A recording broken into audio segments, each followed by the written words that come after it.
情人节那天，老公宋彦明的助理送我360个用完的小雨伞，他贴在我耳畔，说这是宋彦明最喜欢的牌子，然后当着众人面前调笑道：情人节总要玩点炸裂游戏，嫂子不会介意吧？我恶心的胃里一阵翻涌，没忍住吐了出来。宋彦明嫌我丢了他的面子，不悦道：不就是跟你开个玩笑，你何必这么斤斤计较？怀孕3个月，我气得裤腿晕染了一片红。我哀求他送我去医院，他的助理却说：嫂子这是来生理期了吧？怎么这么没常识？宋彦明气不过，狠心把我锁进车里。他和白月光逍遥了3天后，终于想起了我，只是在见到我时，一向自持体面的宋氏总裁居然发了疯。大家好，开始今天的分享之前，希望你能给人间烟火点个订阅，我将会分享更多优质的内容。情人节这天，宋彦明因为临时有应酬，把我一个人扔在了家。深夜，我却收到了他发来的消息，让我去酒吧找他。我以为他想起了我，兴冲冲地出了门。可抵达包厢，眼前的景象却让我愣在原地。赵思乔半路相间坐跨在宋彦明的腿上，抹胸内里的吊带已滑脱至手肘，他纤细的手指勾着宋彦明的唇。你真是肆无忌惮，一个晚上就用了10个，我那箱子都要装不下了。你装什么装？又忘了你跪着求我的时候了，百战不殆，我可够疼你。他们肆无忌惮的亲热，周围的人更像是背上了道屏障，视若无睹。我攥紧电话的手指尖发烫，看着宋彦明的兄弟们个个起哄大笑，将抄手当前冲。我说明哥怎么弃家里的红旗不顾，在外头彩旗飘飘，原来乔乔姐才是心头好啊。宋彦明抓着赵思乔的手微顿，扭头道：什么红旗彩旗？乔乔是我的恩人，亦是我心里的人，一个是搭伙过日子，一个是心中挚爱，能一样吗？再者，孟雪瑶她床上不行就算了，结婚这么久，连个孩子都怀不上，哪像乔乔热情似火，以后还能给我生孩子。赵思乔嗔怪地拍了他一下，讨厌，说什么呢？谁答应要给你生孩子了？人家还是单身。宋彦明顺势将他搂得更紧，只要你愿意，没有什么是不可能的。他弹指打了个响，价值100万的宝格丽项链被服务员呈送眼前。赵思乔的眼睛瞬间亮了，故意扭动身子，将胸前的吊带晃荡得更加肆意。周围人一阵哄笑。彦明，你这样明目张胆，就不怕孟雪瑶知道了跟你闹翻？宋彦明无所谓的勾唇，怕什么？他一个不会生孩子的假花瓶，整日吃我的喝我的，离了我怎么活都不知道。包房里一阵嗤笑，宋总牛逼，这买卖比挣钱都划算。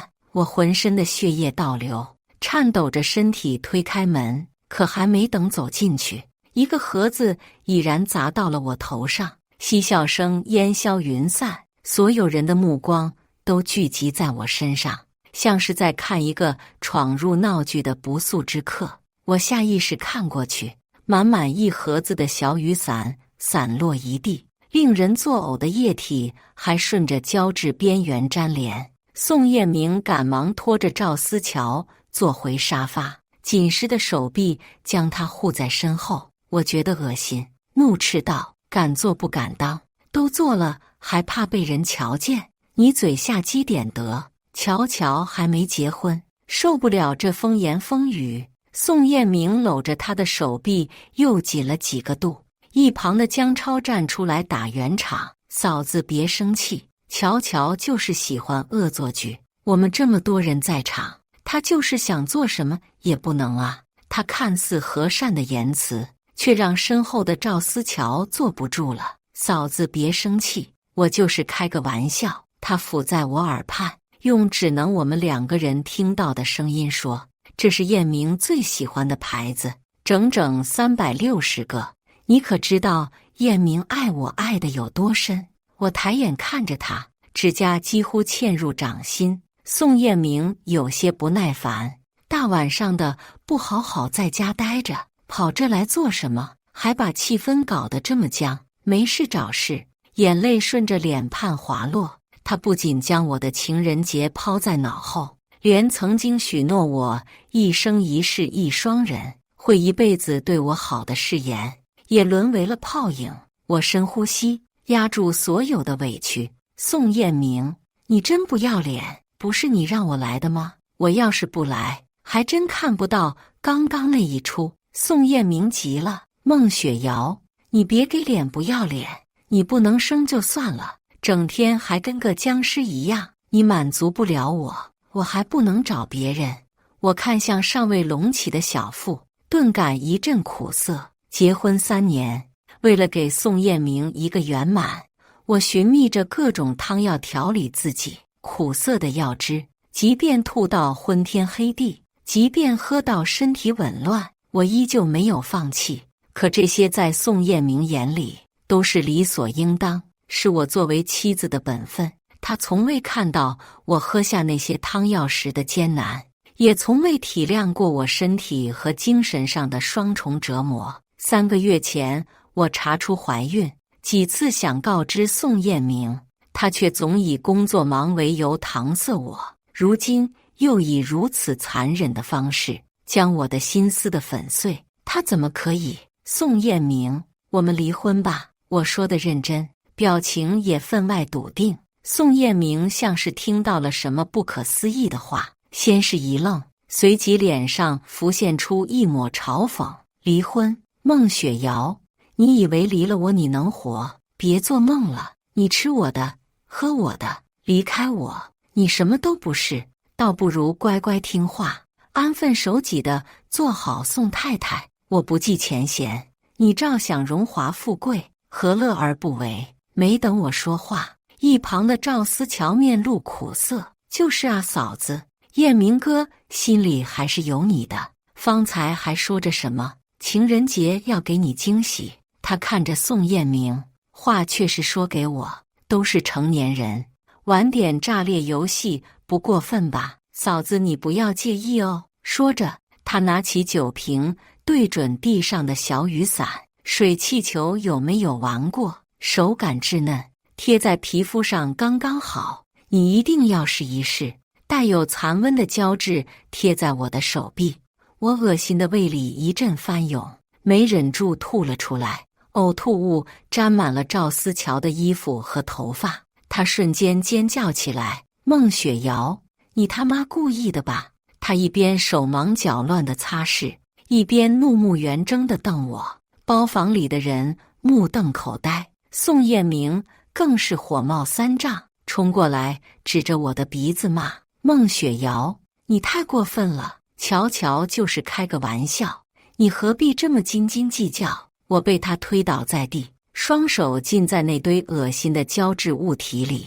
包房里顿时传来一阵嬉笑。嫂子真是口是心非，估计燕明哥很久没有跟你用过了吧？不然你怎么会情有独钟，喜欢往套子里面倒？我心中无限屈辱，双手抓着地面想要挣扎起来，可腿间渲染了一片红。我抓住宋燕明的手，拼命哀求：燕明救我，孩子，我的孩子！宋燕明有片刻的怔愣，看到我腿间蔓延出的红印，他瞬间恢复理智。你怀孕了！我痛得说不出话。赵思乔狠狠拉住他：燕明，你清醒一点，什么是怀孕？什么是生理反应？你都没搞清楚。女人排卵期的时候也会有出血迹象，你那么久没碰它，看到了不该看的，可不就要睹物思人了？包房里的人纷纷露出厌恶，点头附和，嘴上说不要，身体却诚实。嫂子这是欲拒还迎啊！还好乔乔反应快，不然我们都当真了。这生理反应也够强大的，说红就红了。宋燕明伸出的手顿时缩了回去，露出一副被欺骗后的恶心，然后拿起酒杯浇在我头上。孟雪瑶，你真他妈的犯贱！为了报复，我不惜拿怀孕欺骗我，你真是找死！我被酒水灌溉，腹部不住地传来剧痛，却依旧拼命摇头。我没有，燕明，我是真的怀了孕。够了！宋燕明愤怒打断，演戏演到家了，你怎么可以这么丢脸？赵思乔紧接着抱住他，你别这么说，嫂子大概是被戳破脸上挂不住，所以才胡搅蛮缠。嫂子，你要是真想要这些，我让人再送几箱来。姜超也跟着讽刺，嫂子别演了，你要是想庆生，我们大可以给你换个节目，玩个更刺激的，你这样未免太拙劣了。我趴伏在地，大口地喘着气。宋彦明抓住我的头发，硬生生地往后拽。孟雪瑶，今天不给你点颜色瞧瞧，你是不知天高地厚了。他大手一挥，把他抬车上去，没有我命令，不准放他出来。两个服务生战战兢兢。宋总，您太太看上去不太好，真的要这样做吗？废什么话！宋彦明怒斥，朝我的方向狠狠摔了个酒瓶。两个服务生被吓得一哆嗦，不敢再多说什么，只能按照宋彦明的吩咐，架起我的胳膊，半拖半拽地把我往车那边带去。我痛哭着哀求周身的人救救我，可酒吧里声音太大了，没有人注意我。我被锁在车里，血液浸透了裤子。宋彦明却依旧抱着赵思乔在包房载歌载舞。漫天飞雪，车厢的温度急剧下降，连玻璃都染上了冰霜。我拍打着车窗，让自己尽可能保持清醒。鲜血一点点蔓延，我咬牙用最微不足道的力气拍打着车窗。我沾有鲜血的红手印引起了宋彦明的注意。昏迷的前一秒，我居然听到了宋彦明的呼唤：孟雪瑶。他怒气冲冲，朝着车门狠狠踢了一脚。孟雪瑶，少拿装死这套来糊弄我！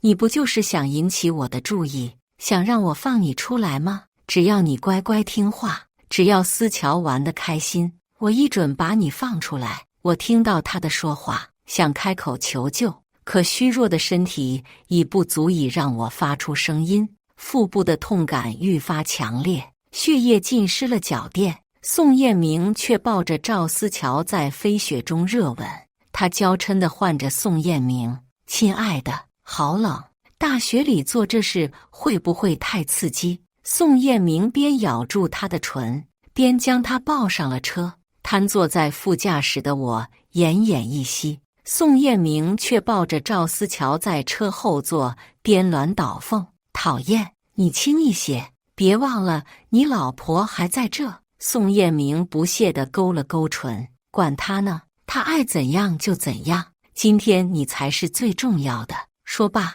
他手上动作不停，车内充斥着令人作呕的声响。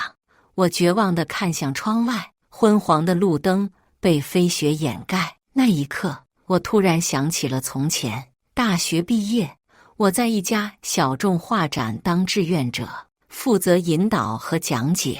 宋彦明一身笔挺西装，就那样突兀又显眼地走进来。我出于职责，上前询问是否需要讲解。他抬眸看我，眼中闪过一丝惊艳。从那以后，他开始频繁出现在画展。起初，我以为他是对艺术产生了兴趣，后来才明白，他是醉翁之意不在酒。他向我表白，说他喜欢我，说想要跟我在一起。我被他突如其来的告白弄得手足无措。彼时的宋彦明眼里满是真诚，我说的都是真的，我会一辈子对你好，会给你一个家，会永远钟爱你一人。孟雪瑶，我爱你。那天，他当着众人，手捧千支玫瑰，向我求婚，字字句句都似滚烫的誓言，砸进我毫无防备的心间。可我知道，我们之间有一条无法逾越的鸿沟，无论家世与样貌，我跟宋彦明都相差甚远。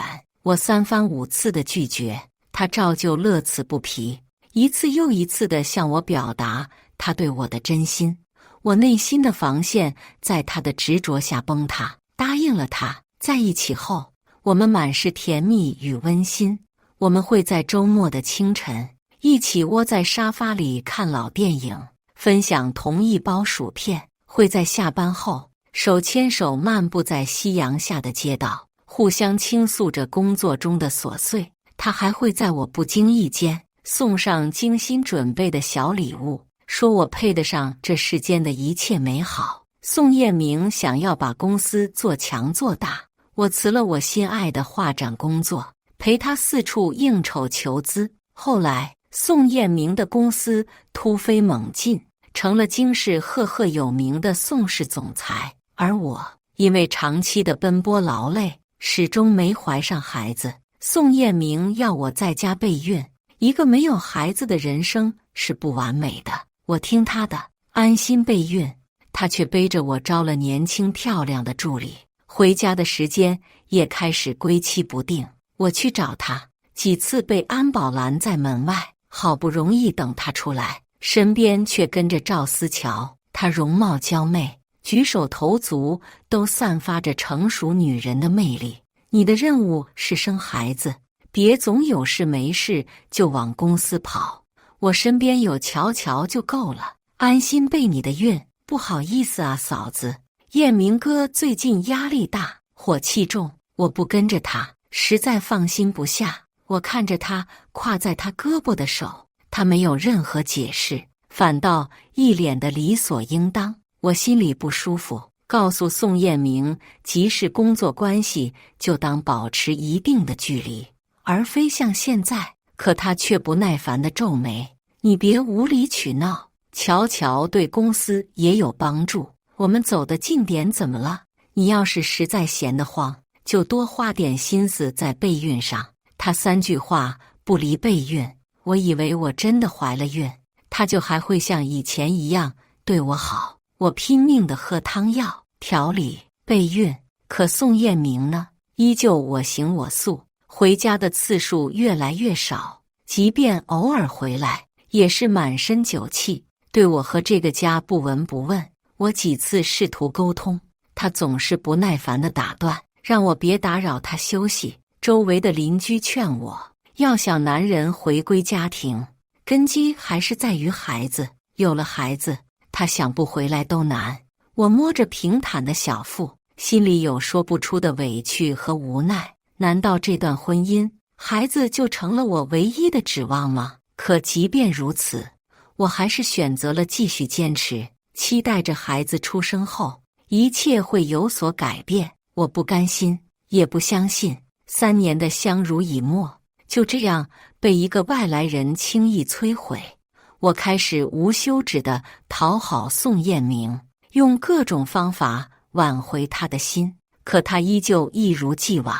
我以为我们的爱就这样终止了，直到半月前我查出怀孕，以为今天就是告知他这个好消息的契机，能让我们的关系有所缓和，这个家重回正轨。可没想到，等待我的却是他和赵思乔的肆无忌惮，是他对我无情的羞辱和折磨。当初的少年就像指缝间的光，温暖又美好，如今那光却成了最刺眼的存在，将我满心的爱意与期待灼烧得千疮百孔。不知是宋彦明的力度将车子摇晃得太过剧烈，还是布满车窗的指印引起了路人的注意。有人敲窗，酒吧安保，我们接到市民举报，怀疑您车里有暴力行为，请您打开车门配合侦查。贴着隐私膜的车窗缓缓降下，宋彦明的激情还膨至顶端。开什么玩笑？你们没在车里坐过啊？大晚上的别没事找事！咆哮声引来了不少人，连包房里的也一拥而出，围在车前。赵思乔抱着宋彦明：“安保叔叔，我们可是守法公民，你们这样大张旗鼓的围观，是故意让人家下不来台吗？拜托，情侣间的亲热，你们也要管吗？你们这么好这口，倒不如去看疯马秀，过瘾又刺激。姜超搂着其中一个安保的脖子，色厉内荏。安保面色冷峻，丝毫没有被他的言语干扰，严肃地说：“先生，请你保持冷静，配合我们的工作。我们接到举报，有理由怀疑这里发生了暴力行为，而且你的车里有一股血腥味。”宋彦明如同被泼了一盆冷水，可手还紧紧抱着赵思乔，说好听了你们是安保，说不好听了就是狗，做狗也要做一条好狗，不能随便乱咬人。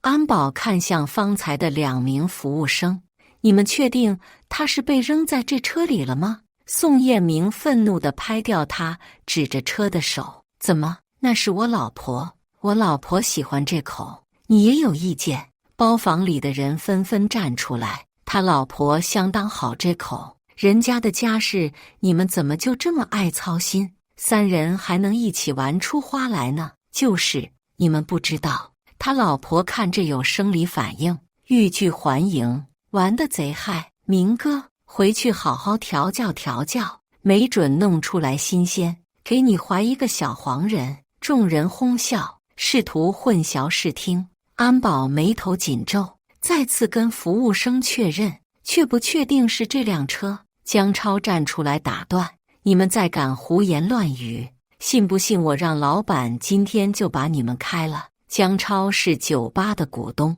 ，2个服务生战战兢兢，赶忙摇头否认。宋彦明也趁机嚣张起来，不想被开就赶紧滚。安保没办法，心中虽有疑虑，但在姜超和宋彦明的威胁与服务生的否认下，只能当作是一群酩酊纨绔。宋彦明抱着赵思乔下了车，他甚至都没顾得看我一眼，跟着一等人进入了酒吧。我抓着安全带的手彻底没了力气，整个人陷入昏厥。醒来时，我正被一群医护抬上担架，腿间的鲜血被冷空气沾连，腹部依旧作痛。医护人员贴心地为我盖上毛毯，面露不忍：“你流产失血过多，身上有多处因碰撞产生的淤青，我们在送你去医院的路上。”他说到一半，下意识看向我的肚子，明明不孕体质，孩子都成型了，如果早些送医，说不定还会活下来。可现在，他摇了摇头。我忍住剧痛，伸手抚摸肚子，即便经历一系列的残忍，我还抱有希望孩子会活下来，哪怕让我痛一点，只要还有一丝可能。可这唯一的可能也像泡沫般被击碎了。我被推进手术室清宫，整整3个小时。我感受到在我身体里存活了3个月的宝宝，硬生生被拖拽出去，那是我唯一的血缘。手术器械一下一下的剐蹭，那给我希望和做妈妈的勇气彻底的没了。宋彦明离开后，是安保不放心，咬牙砸碎了玻璃才把我救出来，而那个承诺爱我一生的男人依旧抱着助理纸醉金迷，完全把我抛在脑后。他们还爆了整个包厢，甚至为了更尽兴，宋彦明把整个酒吧都包下来了。护士将我的手机递给我：“你现在身体虚弱，这么重要的事，身边得有个人照顾，还是给家属打个电话。”我攥着手机，泪水再度模糊了视线，一连拨打了3次，电话都被宋彦明无情挂断。护士气愤不已：“怎么这么不负责？自己的老婆都这样了，连个电话都不接。”他拿出自己手机，按下宋彦明的号码，接听的人是赵思乔。我就说吧，他是生理反应，也最会糊弄人。没人管了，拉下脸来给你打电话，你不接还换个号码给你打。电话里一阵吸足，护士还没来得及说话，宋彦明开口就吼：“孟雪瑶，你真是没完了！你搞得我下不来台不说，还闹得整个酒吧都知道了。现在打电话来低头认错，你不觉得太晚了？护士气得脸色铁青，对着电话喊道：“你知不知道你老婆流产了，在医院里生死未卜？你怎么能这么狠心？流产？开什么玩笑！自己诓我不够，还雇个人诓我！孟雪瑶，你真是越来越无法无天了。”说完，电话传来一阵嘟嘟声，护士愤懑地跺脚：“怎么会有这样的人？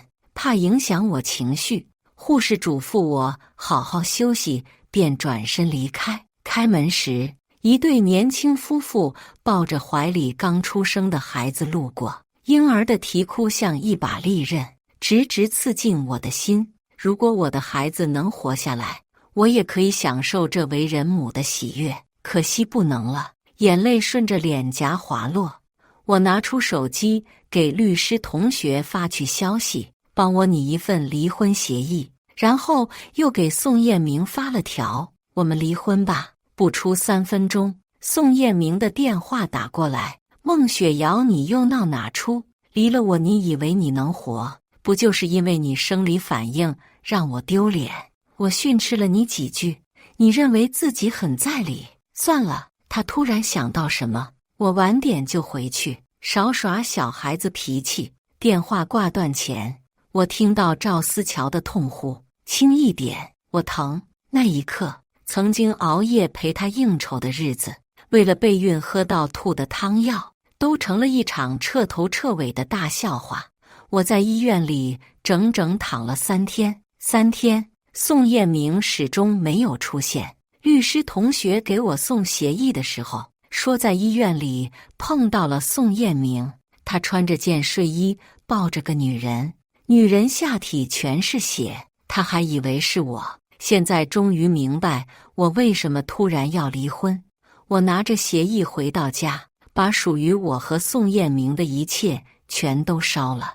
我们曾经一起做的画，我们3年里的所有合照，以及那枚价值连城的钻戒，我统统烧掉了。整理了4个小时，那道紧闭的铁门才被缓缓推开。宋彦明一脸疲惫地走进来，刚要出口训责，看到满是凌乱的客厅，还有铁盆里未熄灭的火光，他整个人呆滞了。孟雪瑶，你做什么？你烧了什么？我把桌子上的离婚协议附加那张彩超单一并推给他。我们离婚。宋彦明不可置信。怀孕？甜甜，你怀孕了？他从怒言一度转换成欣喜若狂。太好了，我要当爸爸了。伸手要抱住我时，我猛地将他推开。是，可是孩子没了。在你指认我是生理反应，把我锁在车里不管不顾的那个晚上，宋彦明的喜色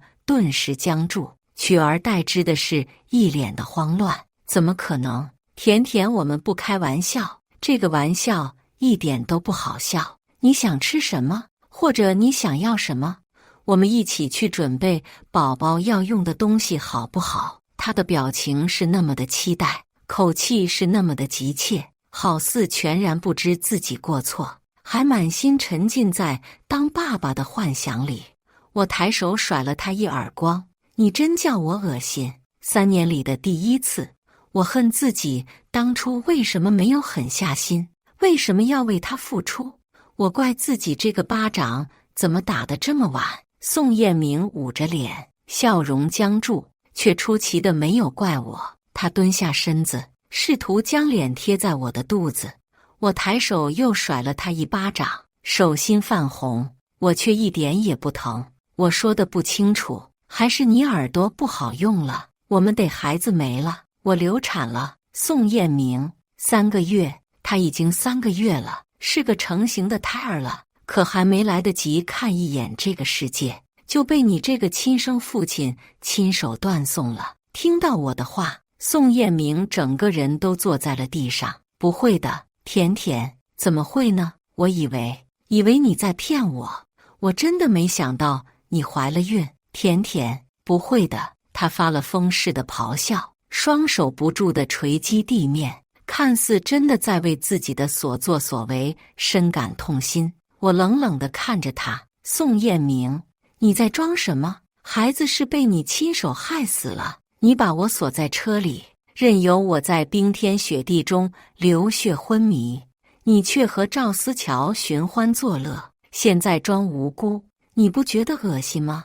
我将协议推到他面前，斩钉截铁，离婚吧。宋彦明是最喜欢孩子的，曾经因为孩子的事，他一度被同僚嘲笑，几次从应酬回来都会跟我大发雷霆。他怪我中看不中用，谁家的女人不生孩子？我的脸都被你丢尽了，你每次都跟个僵尸一样就算了，就连生孩子都这么费劲，倒不如死了算了。现在呢？甜甜，你别生气，我错了，我不是故意的，我那天是喝多了，我就是跟你开了个玩笑，但我真的没想到你是怀了孕，我求你，我们再要一个好不好？他说着脱下衣服就要抱我，我厌恶地躲开那副被别的女人沾染过的躯体，此刻靠过来只会让我无比恶心，但我要惩罚他，惩罚他的第一步就是要他付出代价。公司的很多项目都在重要关头，如果离婚，即是毁了他名誉，又是毁了他宋氏集团叱咤商界的头衔。所以我让律师同学准备了2份协议，一份是公司持股权，一份是离婚协议。我不断用孩子的事实打击宋彦明，要他原本存有愧疚的心雪上加霜，在他精神极度崩溃的时候，逼他签下公司股权转让协议。我要让他一辈子活在悔恨里。可笑的是，他紧紧抱着我，依旧求我给他生孩子，他都没问我做手术的时候疼不疼，在医院里的日子是怎么度过的。我踢开他的束缚，一字一句，你那么爱你的乔乔，你让他生啊。宋总曾经不是说过，只要他愿意，就没有什么是不可能的。我拿着行李转头走了出去。1月的天是最冷的，漫天的大雪仿佛不是落在了地上，而是我心里。我找到律师同学，把宋彦明告上法院。那晚酒吧的监控，他们把我锁在车里，在包房虐待我，侮辱我，以及赵思乔以往发来他和宋彦明的每一次亲密照片，我一一呈给法院。宋彦明得知我将他告上法庭后，终于开始慌了。他频繁地给我打电话、发消息，甚至跑到我临时住的地方堵我。甜甜，我们有话好好说，别把事情闹得这么难看，这样对谁都不好。试问怎么不好？他婚内出轨，当着我的面和情人缠绵悱恻，任由赵思乔刁难侮辱我，屡次对我的付出视而不见，还将一切都当成我理所应当，害我的孩子死亡，害我在冰冷的车里独自承受流产之痛，身心遭受重创。这些他都忘了吗？如今却轻飘飘地说一句别把事情闹得难看，实在可笑至极。我直视着他，眼神中满是不屑与决绝。宋彦明，到现在你还在说这种话，不觉得太晚了吗？你对我做过的那些事，哪一件不难看？哪一件是对我好的？宋彦明向前迈了一步，试图抓住我的手臂。我迅速侧身躲开，他的手尴尬地停在半空。甜甜，我知道我错了，我真的后悔了。当时我是被猪油蒙了心，被赵思乔迷惑，才做出那些混账事。你就看在我们曾经的情分上，放过我这一次，我们好好过日子。曾经的情分，好好过日子。我冷笑出声，你还记得曾经的情分？那你在和赵思乔鬼混的时候，在把我锁在车里不顾我死活的时候，怎么没想过曾经的情分？你把我对孩子的期待，对家庭的憧憬都毁得一干二净，现在跟我谈好好过日子，你不觉得恶心吗？那天宋彦明在雪中跪了一夜，因为我骗他，贵族10个小时，打够100个耳光，我或许可以考虑原谅他。他破天荒地信以为真，真的在雪中跪了10个小时。被救护车拉走的时候，整张脸都是肿的。法院照旧开庭，宋彦明对我的无情，赵思乔的那些挑衅，都成了压垮他的砝码。他坐在被告席上望着我，眼里有不甘、愤怒，还夹杂着不可置信。我怎么会骗他？怎么可以说话不算？他曾经不也是这样对我的吗？宋彦明最终被判刑1年半。赵思乔和姜超等人作为帮凶，也受到了相应的法律制裁，均被拘役6个月。而我成了宋氏公司的新任总裁，宋氏改成了孟氏，掌管京氏半座企业。为了让员工知晓公司为何换天，我吩咐助理把宋彦明和赵思乔的事情予以公开处刑。一夜间，网上的舆论和各大媒体尽都是宋彦明和赵思乔，而我迎来了属于我的新生。以上就是今天分享的故事，大家有什么想说的、想吐槽的，欢迎在下方评论交流。也更希望能给人间烟火点个订阅，我将会分享更多优质的故事内容。